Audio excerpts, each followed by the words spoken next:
Hello and welcome to another episode of the Silk and Steel podcast. I'm your host, Carl Zha. Today, I have a very special guest, my friend Fernando from China. Fernando is a Colombian entrepreneur and commentator on world politics.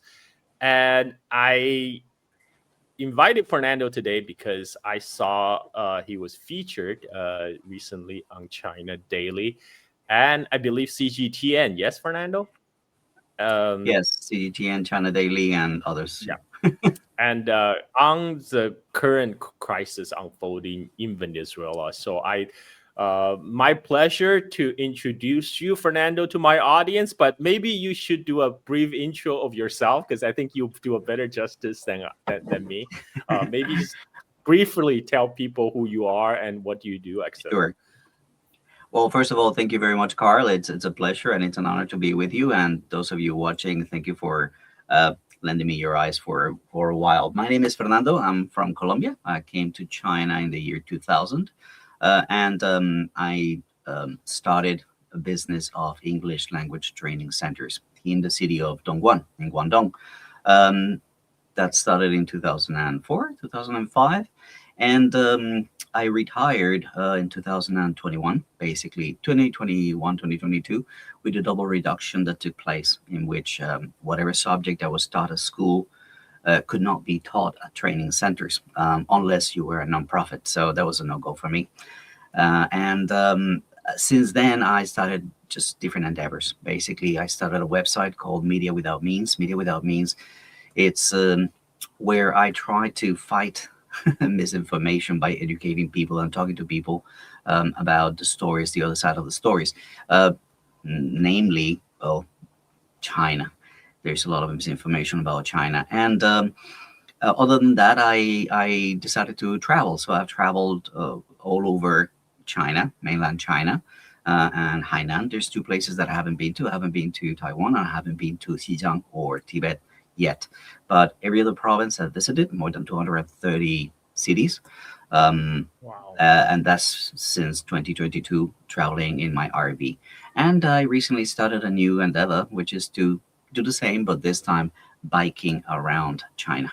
So a bit of journalist or storyteller from the ground, truth teller from the ground. And yeah, that's basically it. Anything else that you may want to know, you can leave it in the comments. I'll make sure to pop in and give you the answers that you may want, unless you ask me. Originally I thought I would have you on to talk about your experience living in China because you are a long-term Mm. China resident and you have been, all over the country. But today I brought you particularly because something that happened much closer to your country or origin of Colombia. In fact, you're the next door neighbor, Venezuela, because what happened on January 3rd when U.S. special forces went inside the country and kidnapped uh, Venezuelan President Maduro, and now they're going to set him up in some kind of kangaroo court in New York.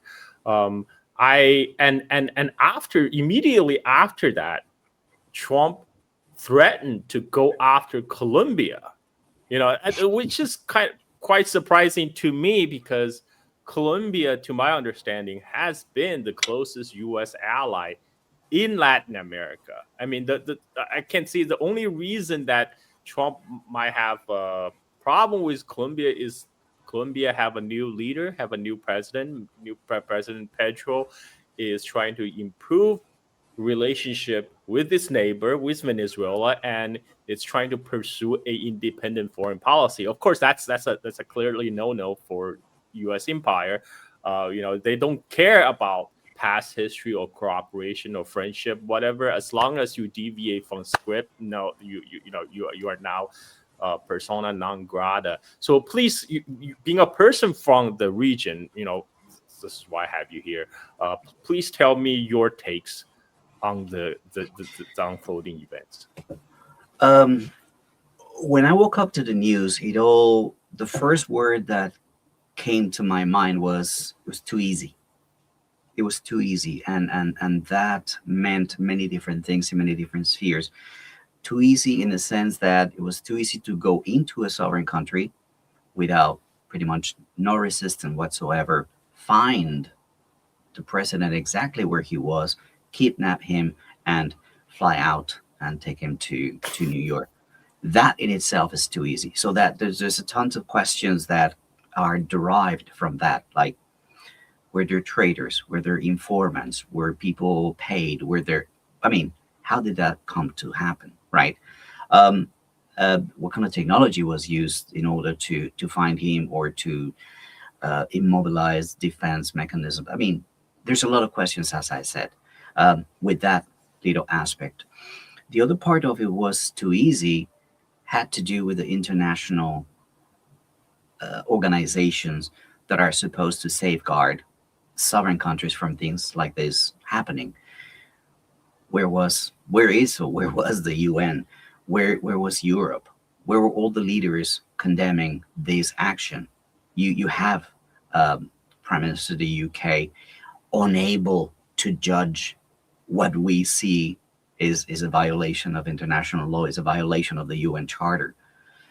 You see Macron also like tiptoeing around it. Meloni in Italy, the same thing. So um, that's what I meant when it was too easy. There was no international repudiation from Western countries, the strong Western countries. Obviously, many countries around Latin America were really upset at this situation, worried about this situation. And then you also have the other side of Latin America, the elites, the oligarchs, that were actually clapping for this and asking, when are we next? That's the situation in Colombia. Um, so the idea of having your president kidnapped, it's it goes back to, I don't know, Panama. That was the last time that we saw something similar. Um, and at that time, the excuse was again drugs, and this is where I think we see the connection to Colombia, as you were doing during the preface to this question. Um, the threats to Maduro were under the excuse of drugs and drug cartels, El Cartel del Sol, or de los Soles, which now they're not using that term in court in New York because they accept that that doesn't really exist. So let's judge him on some other counts. Um, but this is something that they're also using towards Colombia. I mean, uh, we've all seen Donald Trump call Gustavo Petro basically a drug trafficker. Literally, he said he's a drug. He makes. He has factories of cocaine in the country. He brings cocaine to America. Literally, he brings cocaine. He has factories. It's language matters. You know what I'm saying? When you have no proof, when you have no evidence, um, how does that stand before journalists, before the international community? Um, and the thing is, I'm not going to defend here Gustavo Petro. I'm not going to defend here Nicolás Maduro. I'm here to talk about the realities on the ground, the situation on the ground, and what is an affront to international law and what is the real situation. Um, so going back to what I said initially, we see news today of what is taking place with the new president, Delcy Rodriguez. She is right now meeting with the CIA directors in Caracas, or the CIA officer in Caracas.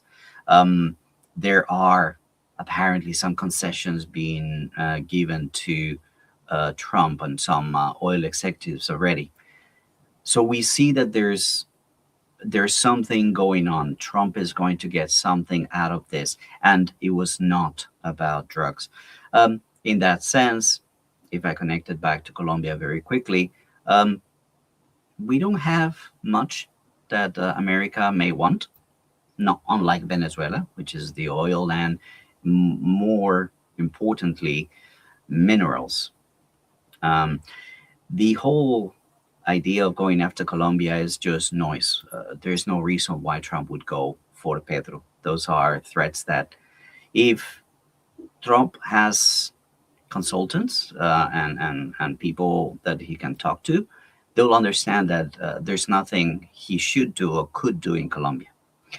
Allow me to explain this. If Trump were to do something similar to Petro in Colombia, that automatically would give the presidency to the next left president, which is going to be Cepeda. We have elections in May of this year, and the leading politician is Iván Cepeda, who is also belongs to the same party as Gustavo Petro. He's leading with 30% of the vote intention so far. So if he kidnaps Petro, then that becomes the message for the people in Colombia. Hey, look at the empire, what they're doing. Cepeda wins in a landslide. If he doesn't go after Petro, then Petro is going to go out in the Popular Square and say, "Oh, look at me, how strong I am," right?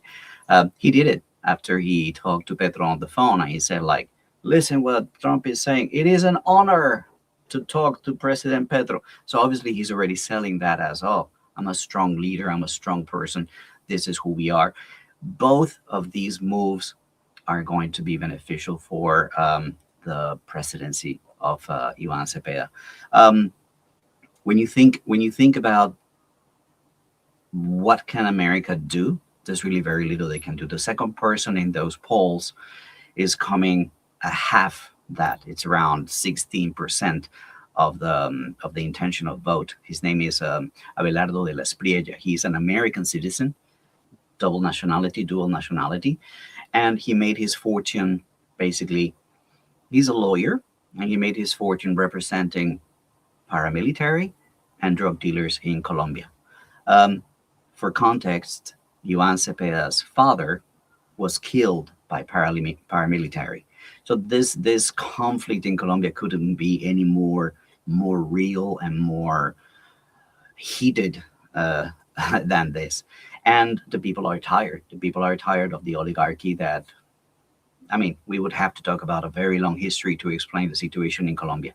So, why do I speak of both countries at the same time? We have a border, and that border is a very complicated border. It's a border. We are one of the few countries, Colombia, that has revolutionary armies in today's day and age. And that revolutionary army is long forgotten its Marxist ideas, or they're not ideologically driven. They're basically the ones who control the drug cartels. That's what they do. So in the eastern part of Colombia, the prairies and the Amazon, that's where all the plantations are, and that's what they keep. That's what they guard. That's where the laboratories are. That's where they process the cocaine, and that cocaine will go out either the Pacific, the Caribbean, and some of it around Venezuela.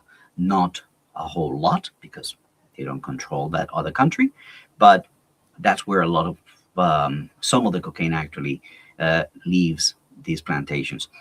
And when authorities come knocking at their doors, what they do is they cross the border into Venezuela, and that's what the right times to attack Maduro and say, like, "Oh, you see, you're harvesting, you're giving them protection." You're like, it's a huge border, it's a jungle. You can cross into the jungle and get protection from that border, and when things come down, then they'll cross back into Colombia.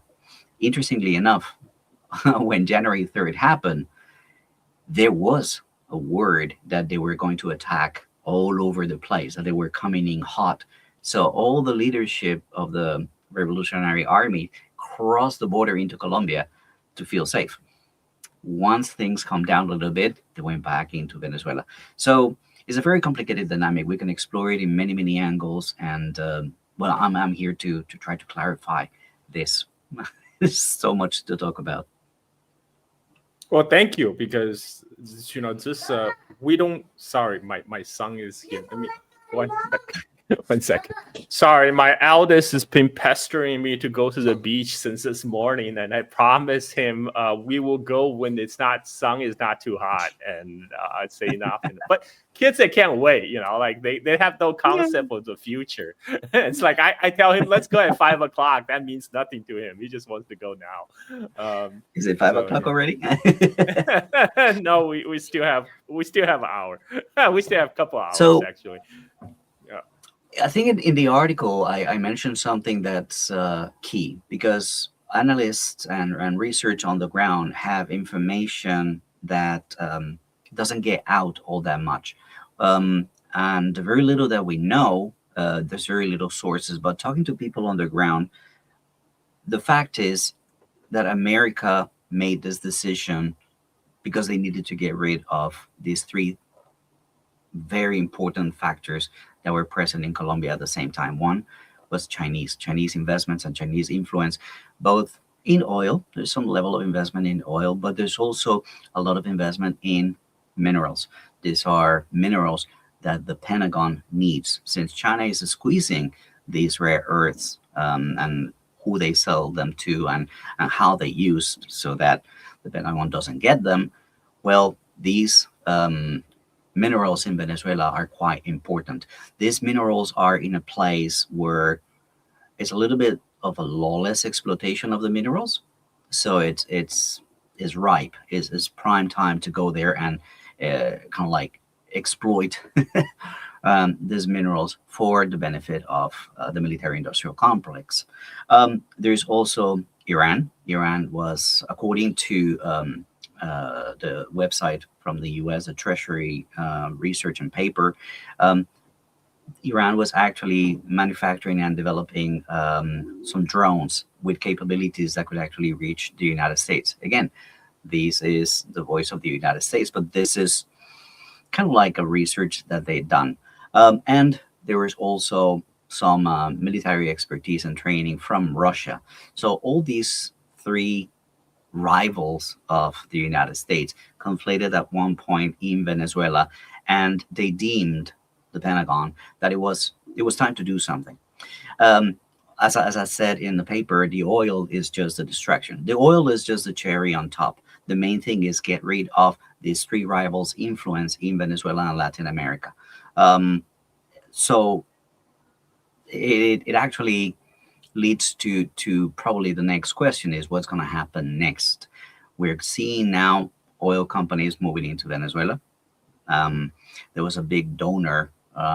He donated $6 million to Trump's reelection campaign, and he got dibs on investment in Venezuela. There's many things that need to be determined, and all eyes are on Delcy Rodriguez, the president, right now, because she is a Chavista. She came from the grassroots of Chavismo, but at the same time, she's on very, very thin ice, meaning that if she doesn't acquiesce to what Trump asks of her, she'll be in trouble. The violence, the attacks, there's no reason why they wouldn't come back, right? And do more. And if she does acquiesce, and if she does give Trump what he wants, which seems to be the way she's going, she's trying to save some kind of face. She's trying to do it in a subtle way. But then the masses, the population, are going to see her as a sellout, that she's actually trying to save her skin or trying to save Venezuelans, or however they wrap it up, however they present it, is yet to be seen. But that seems to be the way that she's going. She's going to give Trump what he wants in terms of oil, minerals, and others. It's very complicated because exploitation of minerals and exploitation of oil is far away from the cities, and that leaves the question of security wide open. There's a reason why a lot of these oil investors were saying, like, look, it's uninvestable.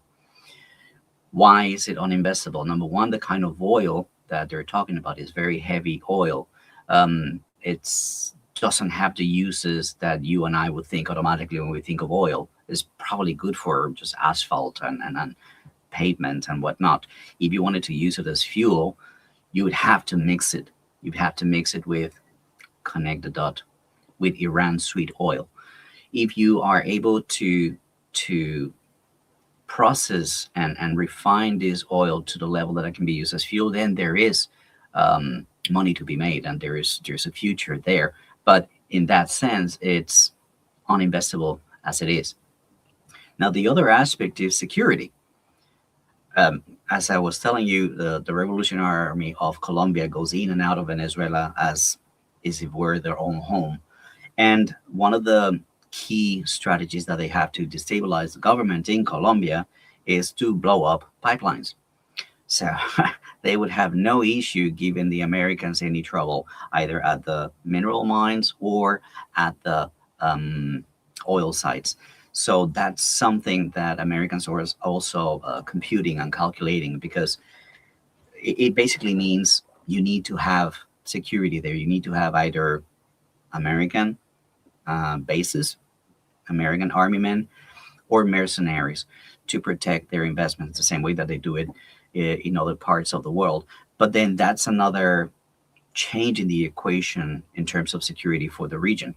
When you have troops on the ground in a country like Venezuela, a lot of things change. It's a 180 in terms of security that has all the rival countries concerned, and the neighboring countries quite concerned as well.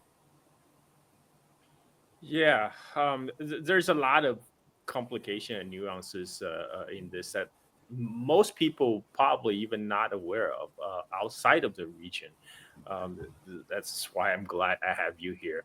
One thing though about the oil is um, there, there's also the the time horizon of the investment, because these oil infrastructures, they're not going to be set up in few days or even a couple years. This is going to be a multi-decade long commitment to put resources in the ground and it will be decades before they get return on their investment. And this is where business really not ready to commit to that kind of capital investment unless they have absolute certainty that they're gonna be there long enough for to get their money back. And given the current, not the political situation is not only unstable on Venezuelan side, but it's equally unstable in United States, because we don't really know what's going to happen after 3 years, after Donald Trump is out of the office. And and even who knows, Donald Trump might not even stay for 3 years. And then what then? There's no way those big oil majors will be able to recoup their investment within 3 year time frame. That's just too short. Um, and but I did talk to a Venezuela based journalist, Diego Sequeira. He did mention to me that he think there's a rumor that they're going to reopen the U.S. embassy. That Mhm. he think is probably going to happen, and that goes together with the current acting president's meeting with the CIA director. Looks like they're trying to work out a concession that will allow Trump to declare to the public that I won. I won Mhm. bigly, and I got all this winning for America. Um, and it's a tough situation, of obviously for people of Venezuela and the government of Venezuela. But there's really, I think there's a lot of chatter on the social media. I saw people are angry that this happened, and after the anger, they're trying to say, why didn't China or Russia do more? Do more to help Venezuela. But I think people kind of overestimate China sometimes. Like, in order to project military power, even if China wants to, even to China to project military power to South America, one of the continent that's furthest away from China on the globe. Like California is a lot closer to Close. China than Venezuela is. I mean, there are direct flights from China to cities in U.S. to North America. There's no, as far as I'm aware, there's not really direct flights They're from none. China to South America. It's too far. And if Chinese Navy can deter U.S. Navy in the Caribbean, that would have meant the Chinese Navy has the capability to deter U.S. Navy off the coast of California already, because Venezuela is even further away than California to China. And unlike United States, China do not maintain hundreds of overseas military bases that will keep its military stock and supply. So, I mean, even if China has the intention, I just don't think China has the capability of power projection. And this If is. Go ahead. when people ask this question, they fail to see something that you and I understand, but the world out there does not, because they're sold the China threat day in and day out. China's military is for defense only. The only outpost outside of the border is in Djibouti because they're wanted, and that's part of the United Nations Blue Helmets. Blah blah blah. That's the only personnel that's outside their borders. So to expect China to go out there and expose themselves in a way that's against their own principles, go back to 1953, right? The five principles of peaceful coexistence. And basically, we don't interfere in your affairs. Like, we sore about that, but hey, we deal whoever's in charge. So when you understand where China comes from in terms of its how China perceives itself around the world, they have zero intention of going out there and starting fighting a conflict that it's not in their nature. It's not the purpose of their military. Do they have the capability? That's a different question, but it's just not the role of the PLA. It's not the role of the Navy. It's not the role of the Air Force. And it will be a good idea if people watching this in the United States begin to understand this. They're not. All they're there is for defense. Our good friend Jerry Gray says something wonderful. He says, all Chinese heroes die defending their mainland. But what about American heroes? They all die abroad, in lands that don't belong to them and taking things that don't belong to them. That's the difference between Chinese heroes and American heroes.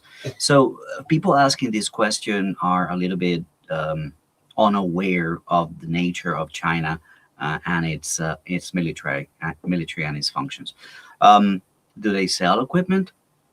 Most likely, dual use, this and that. Hey, so does the United States. I have an interesting perspective in terms of Chinese interests. We see Donald Trump and Marco Rubio and leadership in the United States meeting with Netanyahu just on the night of New Year's Eve.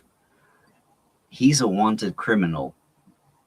Why haven't they done anything about that? We see leadership in the United States meeting with the new leader of Syria, a person who was wanted just a few months ago.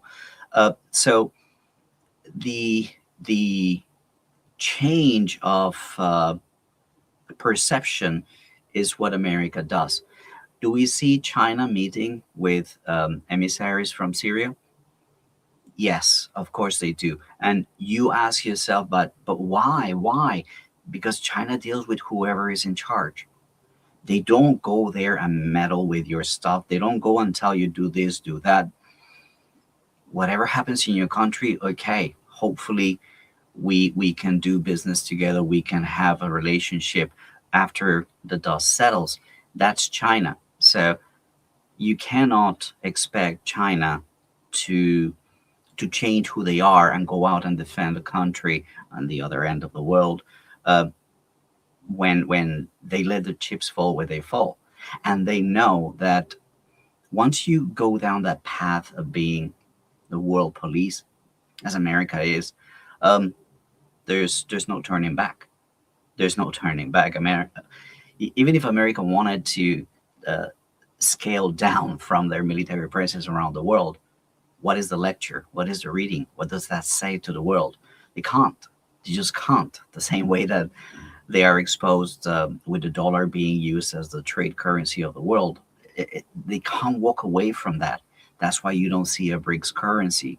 It's such a smart, moderate, and pragmatic approach to international relations. They won't do things that are not conducive to their objectives of fortifying China and fortifying the global South. And that direct confrontation is not, is counter to that. Yeah, and people seem to forget about the Cuban Missile Crisis. I mean, back in the Cold War, when Soviet Mm. decided to place missiles on Cuba, United States threatened nuclear war. I mean, that almost led to a nuclear exchange. That they would, U.S. would, blow up the world if, like if someone to place missiles in places like Cuba or Venezuela, and I don't know if it's because it's too far down the memory lane but that's a fact that the U.S. would try to That blow up the world. raises that raises a very important question, Carl, because we know why they don't touch North Korea. We know why they don't touch it. So should we be looking at other countries militarizing and having nukes? Should we start this path? And the answer is obviously no. I don't think that that is the path. But it does beg the question. They'll never touch North Korea, and they know why. But countries that don't have the capacity to defend themselves, countries that are um, split from within by design, um, don't have the capabilities to defend themselves. And in that sense, I would like to get back to the oligarchs, the elites, the society that is split in most of Latin American countries, from Mexico all the way down to Argentina. There is always a right wing elite that benefited from the relationship with the United States, via bribes, via contracts, via favorable export treaties, or et cetera, et cetera, et cetera. So there's sides in our countries that are keen to have good relationships with the United States. Even in Venezuela, there are people who say like, okay, if they remove the sanctions, maybe this is a good thing. Maybe he had to go. You know what I mean? There's people who think like, okay, if this is the price to pay, this is the price to pay. Maduro had to go. Okay, Maduro had to go. Maybe we have a chance now. So you can understand how some people on the ground could think that way. But there's also a vast majority of people who have been sold out by those oligarchs, sold out by those elites, that will not accept it. That they are actually the cannon fodder that will fight for the sovereignty of their countries. We have them in Colombia, we have them in Venezuela, we have them in Mexico. There are forces fighting for the sovereignty of the countries. Um, and for years and years and years, this Monroe Doctrine, um, has been reinvented and reinvented, and it has different colors and different flavors, and is what has led to Venezuela shaking up with Hugo Chavez and saying, "That's it, you guys are out. Expropriate, expropriate, expropriate, and try to regain some sovereignty." Um, so this explains why you will find loud voices applauding and clapping and celebrating what happened in Venezuela, and you have voices in my country, for example, that are actually inviting Americans to invade us. They want to remove Gustavo Petro at any cost. Elections are in a couple of months, so probably that's not going to happen, as I explained it already. But for months, there have been presidential candidates calling for America to invade us. What? Do you know what I'm saying? Um, so that's the reality on the ground. You have these two forces colliding constantly, permanently, the left and the right, reds and blues, going at each other. And in the end, the one that loses is the people. The one that loses is the guys who are caught in the middle.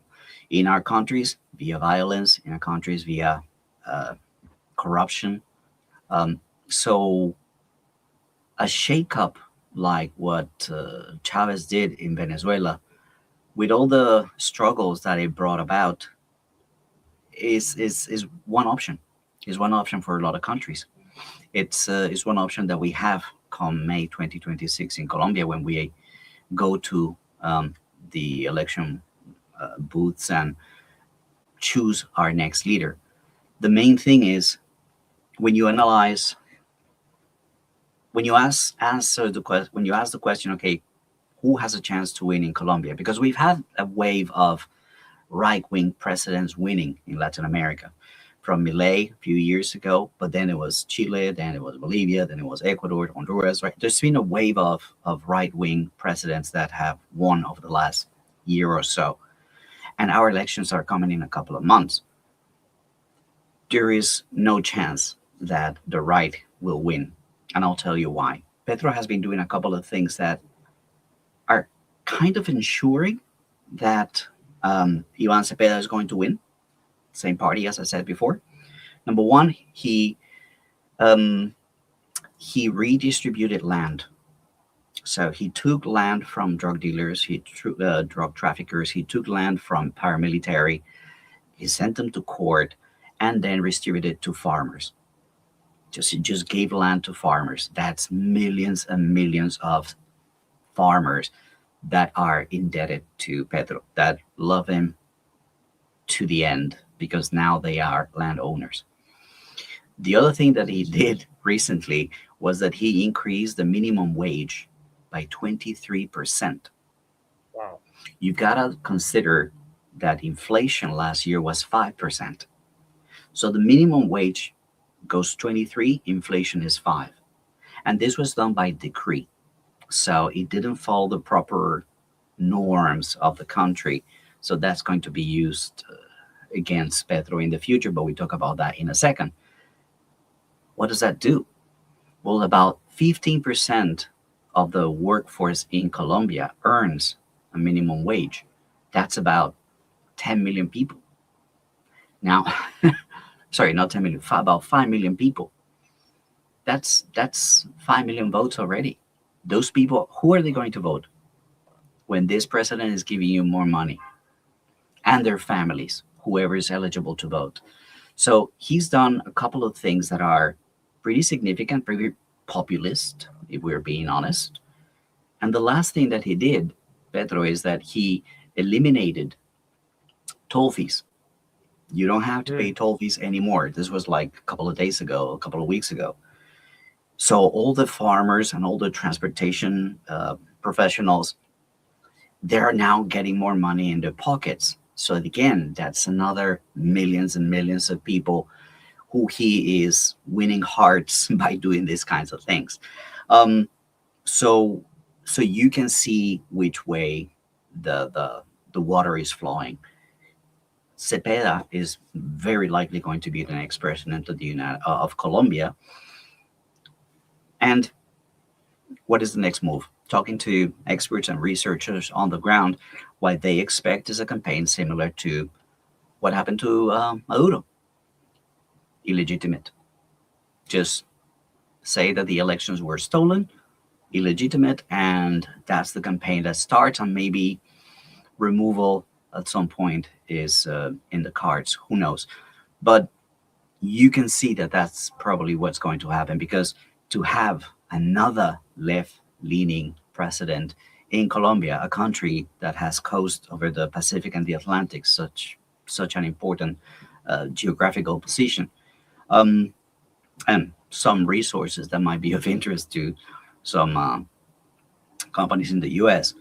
Um, I don't think they can have it. I don't think that they want to have it. They need to have that win as well, even if it's just an ideological win, not necessarily an economic win, but ideologically, they would want to prevent more left-leaning presidencies on the ground, more populist measures taking place, because then the right will never get back in power, at least in Colombia. Yeah, I mean that's what U.S. has been trying to do in Latin America for forever. Actually, trying to foreclose the other option, as you mentioned. This is why wave of regime change that took place. Most people vividly remember is what happened to Allende in Chile. But Mhm. there's a lot more. The funny thing is, it's not even, but it's not even the left wing government being prone regime change. You have Noriega. Nobody is accusing Noriega of being a left wing president. I mean, they went after him anyway, and but there is a difference though, because you did mention the operation in Panama. At that time, I think that was around the time I just came to United States. I think so. I recall this vividly, and what in Panama, that was actually a ground invasion, right? I mean, Mm. U.S. military went in full force.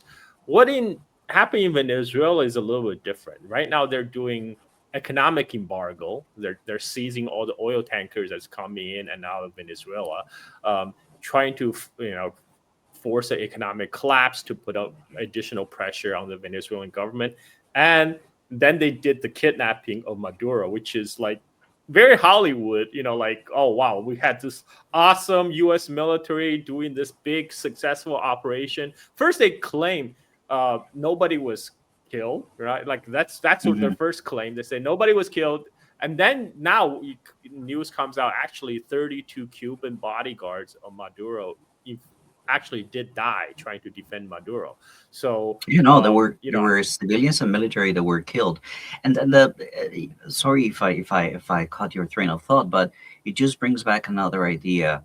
When I said it was too easy, it was too easy.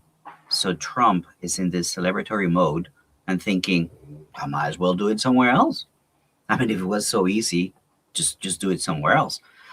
They have the sites on Greenland. They have the sites on Cuba. You have members of Congress telling Sheinbaum in Mexico, "You're next." Same way that they said that to Petro. So is this whip that we hear all around Latin America, um, and the weeping could continue. The weeping could hit Cuba, Mexico. I mean, who knows who's next? Um, so in that sense, that idea that Petro floated out there of the Gran Colombia to unite several countries in what was the Bolivarian dream of the Gran Colombia, not necessarily as one country, but as a union, like the European Union, for example, not necessarily again with a um, unique currency, but at least in terms of sovereignty and in terms of um, some kind of cooperation, some kind of solidarity that makes us, these territories, less weak before the United States, harder to take on. So that's an idea that was floated. God knows where that's going to go, but something has to be done because we are at the mercy. We are again, we can be whipped any minute, and we have we're not North Korea. Yeah, I mean, Grand Colombia might be what's needed, but I think U.S. would definitely be very dead set against it because United States was the one that separated Panama from Colombia in the first place Nine, in order nine, to build the canal. 1903, yes. Yeah, yeah. 1903. As part of the Monroe, an addendum to the Monroe Doctrine. Yeah, there's no way United States would allow like a very strategic country like Panama to attach itself with a very strategic country like Venezuela, and then add that to Colombia. Like these are this you got the crown of South America right there, and yeah, Hmm. that will, I mean, that will definitely When these countries combined together definitely have the collect more bargaining power vis-a-vis United the States. That's exactly why U.S. would like to prevent it from happening. the question that I asked in an interview that I was doing with CGTN was, listen, the leaders and the presidents and the governments of the countries of this Gran Colombia idea need to answer the question: where do they stand when America said this is our hemisphere? What answer do you give to that question, to that statement? How do you respond? Where do you stand on that? Do you agree that we are America's backyard? How does that sit with you? For a lot of countries, they think it's fine. For other countries, no. And Getting back to the question about why China couldn't do more, I sometimes ask myself this question more, but not militarily, but in terms of influence. And how do you get influence? Well, actually changing the lives of people on the ground. There's tons of projects that China has all over Latin America, from the port in Shanghai in Peru, that is a automated port working 24 hours a day, wonderful direct line of trade between Shanghai and Peru, and the plans to build that railroad into Brazil, crossing the Andes. It would be a wonderful thing, but if China were to do more, then hearts would change faster. It's so easy to walk the streets of Caracas. It's so easy to walk the streets of Mexico City or Bogota and hear people say, oh, communists, the communists, the communists. Like they hate China with no particular reason. That's just what they've been brainwashed to believe. So if China does more to improve the lives of our people via investment, via cooperation, etc., then you'd have more people actually comparing and coming to understand the difference between getting whipped or getting helped. It's so easy. China now is building highways, is building ports, is built. I'm talking about Colombia. There's a new port called Puerto Antioquia in the Pacific. There's talks of a cargo railroad from Buenaventura in the Pacific to Santa Marta in the Caribbean. There's just so much that can be done. They're building our first metro in the capital city, Bogota. China is doing quite a lot of work in Colombia, and that's how you gain influence. It's slow. It takes a lot of convincing, and the situation for a lot of politicians back home is difficult to maneuver. They don't have too much maneuverability or too much space. Only last year did Colombia join or sign the BRI to accept some BRI projects. President came to Beijing, he signed, and now we are an official member of the BRI. Um, so that's the thing. When people say China could have done more, I kind of feel like yes, there's so much more that we can do. Educational exchanges, man. We're so much in need of exchanges. For example, the technicians, just to give you an idea, the technicians that are going to control, run, operate, and maintain the subway in Bogota, they're studying in Xi'an. They speak better Chinese than me and you right now. And I mean, for those of you who don't know, Xi'an is the place where you go to study how to handle subways. Xi'an has a very complicated subway system because whenever they dig a tunnel, they find some kind of tomb or some kind of relic. Oh, god damn it! Now we need to protect it, redesign, go back to the drawing board. So they have this ability to be flexible, to think on the feet, and to find solutions, technical solutions. That actually that is where people go to study when they want to build subways in their countries. So there's dozens of technicians from Colombia in Xi'an studying and learning and going back to bring this know-how to the country. That's we need that times 100 in more countries in Latin America, and then those hearts begin to change, and then those minds begin to change. Um, it's the way. Militarily, forget it. Whoever is listening, whoever is asking that question, China is not going to do it. Non-interference. That's China's thing. Yeah, I agree, and I think I'm fairly optimistic about the future cooperation between China and Latin America because uh, fundamentally, China and Latin America they have compatible economies. China is a big commodity consumer, and Latin America is a big commodity producer. And this actually, goes back to the U.S. intervention in Venezuela. A lot of the thing doesn't actually make sense because if you think about it, U.S. is actually an oil producer just as Venezuela is. Currently, U.S. is exporter of oil. It does not need the Venezuelan oil, which, as you mentioned, it's harder to process. It's higher production costs because you need all these steps of refining to actually make it usable as fuel. This is, I think, a lot of this is maybe just conceived in Trump's own head. He think, oh, he just read, oh, Venezuela has the world's largest reserve of oil. We must get our hands on that oil. We can't have the Chinese get their hands on that oil. But like the oil, when he did meet with the oil executives, they did paint a different picture for him.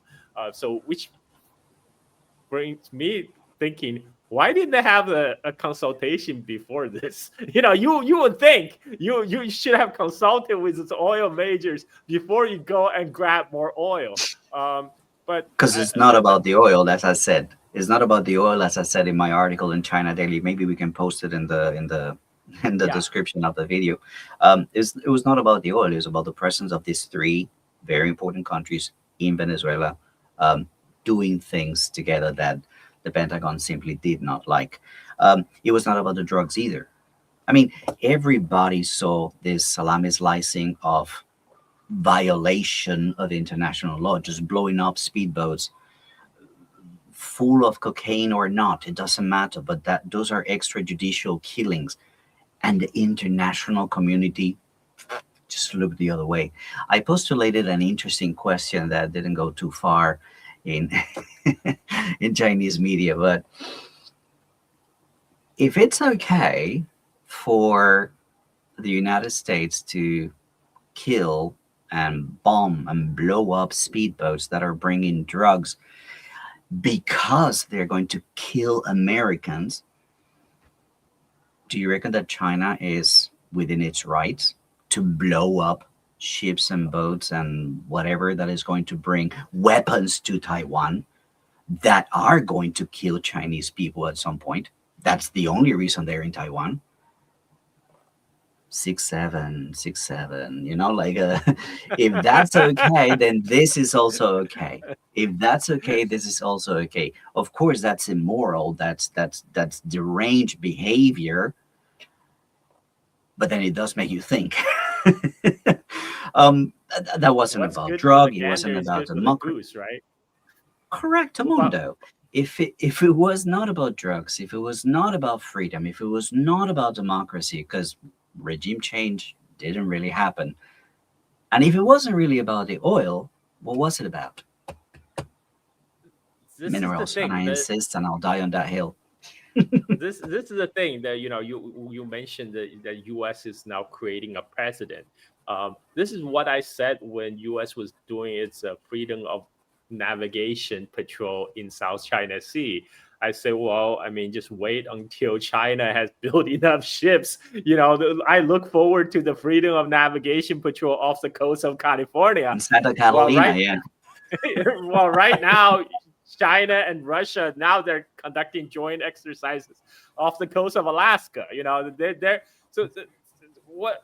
what I think eventually, U.S. do need some kind of pushback, especially a leader like Trump. Trump is basically acting like a bully. He will push and push. If he senses weakness, he will push further. Like this is what I just can't respect the European leadership, because they thought they will get on the good side of Trump if they just do what the U.S. asks of them. Even though much of the U.S. EU leadership absolutely despise Trump, yet they are totally bending themselves backwards. EU just passed a resolution that they're going to ban Chinese components in critical infrastructure in Europe. And this came out just before Trump's announcement that he's going to slap additional 10% tariff on a bunch of European countries if the deal with Greenland is not reached, and he will increase the tariff to 25%. It's because Trump is a bully. To deal with a bully, you have to stand up to them. And make them back down, and that's what happened during the trade war when China says no, and then Trump changed his tune. Now he says, "Oh, she is a very good friend of mine," and I think on the issue of Latin America cooperation, I'm optimistic, because I see currently the Chinese economy is far more complementary with Latin American countries than United States is, because for decades U.S. was a source of capital investment in Latin America, but United States don't even do that anymore. Like U.S. is being outcompeted in terms of investment, in terms of investment in infrastructure, in terms of even people to people exchange, I would argue, because U.S. right now, the only thing that can compete is military intervention. Only the thing that could offer is military intervention, regime change, whereas China is offering what everyone else wants, which is development. So I think this is why I'm more optimistic over long term.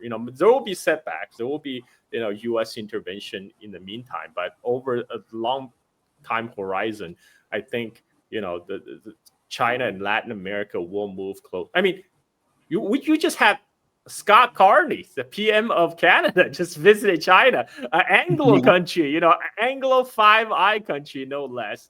And another strategic alliance. Yeah, this is what the Trump policy is resulting in. Is driving more and more people away from the United States, and that's U.S. empire is sustained by its so-called alliances, and right now Trump is completely stomping on that. And I think so this is why I'm still cautiously optimistic over long term. What makes me very optimistic is understanding that in Spanish, for those of you who are interested in this topic, we call it patadas de ahogado, or the last kicks of a drowning man. That's what this feels like. It's you can see the de-dollarization really ramping up, picking up speed. Basically, this grab of oil in Venezuela, again, not the main objective, but one possible breather for the petrodollar. It's what we're seeing. We're seeing the U.S. losing influence. What we are way behind, unfortunately, is on soft power. We are, you and I, pretty much on Western social media. We can be shut down any minute. We are on YouTube trying to tell a story. You get too big, you get shut down. You're too small, nobody watches you. They down throttle you. So there's a digital environment outside of the control of the United States that needs to be globalized, that needs to be embraced by the global South, and China has it all. China has it all. China has WeChat. China has Douyin, Xiaohongshu. China has all these things that they just need to be flipped to an international community And then we're playing to billions of people on a ground that they do not control. Well, they That already is did with that's TikTok. where we're lacking. Yeah, They already yeah, did yeah. that The with TikTok. challenge to That's why US went after TikTok, because they realized, oh, wow. There's a tool that we do not have complete control over. Got to throttle Mhm. that. We have to own that. But yeah, So I'm imagine sure. if you and I were able to speak to African countries, if you and I were able to speak to Southeast Asian countries on platforms that are not controlled by the US, well, it would be wonderful, because then that misinformation and that thumb on the scale, it would not be present.